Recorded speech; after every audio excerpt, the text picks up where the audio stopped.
বিমান ছিনতাই করেছিলেন নেপালের নতুন প্রধানমন্ত্রী সুশীলা কার্কির স্বামী।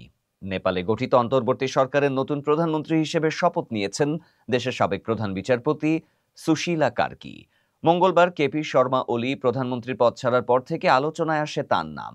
বিচারপতি হিসেবে দায়িত্ব পালনের সময় দুর্নীতির বিরুদ্ধে তার কঠোর অবস্থান তাকে দেশে বিদেশে এনে দিয়েছিল ব্যাপক প্রশংসা। মাত্র এক বছরের জন্য 2016 থেকে 2017 সাল পর্যন্ত প্রধান বিচারপতির পদে থাকলেও তার জিরো টলারেন্স নীতি তাকে জনমানুষের কাছে এক ভরসার প্রতীকে পরিণত করেছিল। তবে প্রধানমন্ত্রীর আসনে বসার পর এবার তার ব্যক্তিগত জীবন নিয়েও নেপালি সমাজে নতুন করে আলোচনা শুরু হয়েছে। আলোচনায় উঠে এসেছে সুশীলা কার্কির স্বামী দুর্গাপ্রসাদ সুবেদী। তিনি ছিলেন নেপালের ইতিহাসের অন্যতম আলোচিত এক ঘটনার অংশীদার। তিনি জড়িত ছিলেন 1973 সালের বিমান ছিনতাই কাণ্ডে, যা সে সময় নেপালি কংগ্রেসের রাজতন্ত্র বিরোধী আন্দোলনের অংশ হিসেবে ঘটানো হয়। তথ্যমতে 1973 সালের 10 জুন রয়্যাল নেপাল এয়ারলাইন্সের একটি বিমান বিরাটনগর থেকে কাঠমান্ডুর পথে যাত্রা করে। বিমানে ছিলেন ভারতীয় জনপ্রিয় অভিনেত্রী মালা সিনহা সহ 19 জন যাত্রী। মাঝ আকাশেই দুর্গা প্রসাদ পাইলটের মাথায় বন্দুক ঠেকিয়ে বিমানটিকে ভারতের বিহার রাজ্যের ফোরবেসগঞ্জে অবতরণে বাধ্য করেন। বিমানটিতে নেপালের সরকারি ব্যাংকের প্রায় 40 লাখ রুপি বহন করা হচ্ছিল।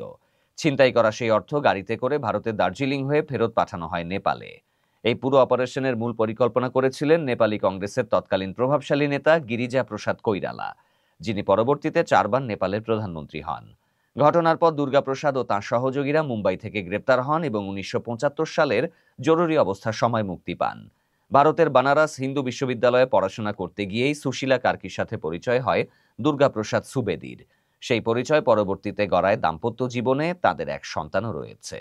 দুর্নীতি বিরোধী কঠোর অবস্থানের জন্য পরিচিত সুশীলা কার্কির রাজনৈতিক যাত্রা নেপালের নতুন অধ্যায় উন্মোচন করতে যাচ্ছে।